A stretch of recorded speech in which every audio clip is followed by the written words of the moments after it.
gaz naturel est une source d'énergie très largement consommée par les entreprises. Nous allons voir dans les 3 prochaines minutes les particularités de ce marché, pourquoi se couvrir, qui est concerné et quelles solutions nous pouvons proposer.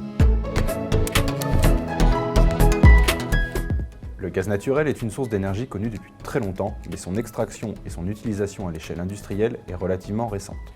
Le gaz naturel est aujourd'hui fortement implanté dans notre paysage énergétique et il représente 24% de l'électricité au niveau mondial. Les États-Unis et la Russie totalisent à eux deux plus de 40% de la production. Les autres réserves se situent en Iran, au Qatar et au Turkménistan. Avec la Russie, ces 4 pays concentrent 60% des réserves mondiales. Le gaz possède de nombreux avantages par rapport aux combustibles fossiles. À quantité d'énergie égale, il émet 42% de gaz à effet de serre en moins que le charbon et 26% de moins que le pétrole. Les centrales électriques à gaz ont aussi un triple avantage. Elles sont peu chères à la construction, elles rejettent peu de particules fines, elles ont un bien meilleur rendement que les centrales à pétrole et à charbon. Sa flexibilité, son faible coût et sa facilité d'installation en font un combustible de choix dans la transition énergétique. Le marché du gaz est un marché dont la dérégulation complète devrait s'achever en 2023. C'est à cette date que les entreprises devront acheter leur gaz à prix de marché, comme cela se passe aujourd'hui avec le gasoil.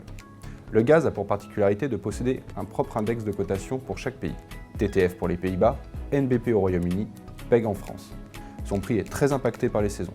Durant l'hiver, la consommation augmente, se traduisant par une augmentation des prix lors de cette période. En plus de ces variations anticipées et cycliques, le gaz est un sous-jacent extrêmement volatile. Il réagit rapidement et de manière importante aux difficultés techniques, rupture de pipeline, tempête empêchant les méthaniers de circuler, ainsi qu'aux événements climatiques. Une vague de froid soudaine et non prévue aura pour impact d'augmenter fortement les prix. En 2020, la crise du Covid-19 et la baisse de l'activité industrielle qui s'en est suivie a entraîné une chute de 75% entre janvier et mai, puis la reprise économique partielle a permis une hausse de 500% sur le reste de l'année. Les entreprises non couvertes sont donc intégralement soumises à ces fortes fluctuations de marché et peuvent se retrouver dans une situation inconfortable. Les variations de prix du gaz étant très importantes, il est plus facile de s'exprimer en mégawattheures lorsque l'on en vient à quantifier des minimums traitables. Une consommation de 12 000 mégawattheures par an est un minimum pour mettre en place une couverture. Cela représente une facture d'environ 600 000 € de gaz ou 400 000 € de gaz net. Les entreprises susceptibles de consommer du gaz naturel sont principalement les verriers, les bailleurs sociaux et les propriétaires d'entrepôts. En réalité, toutes les entreprises possédant des locaux sont susceptibles de consommer du gaz pour les chauffer. La couverture sur gaz permet d'adopter différentes stratégies. Bloquer un niveau de prix sur une durée et pour une quantité prévue à la mise en place, se garantir un prix maximum d'achat dans le futur.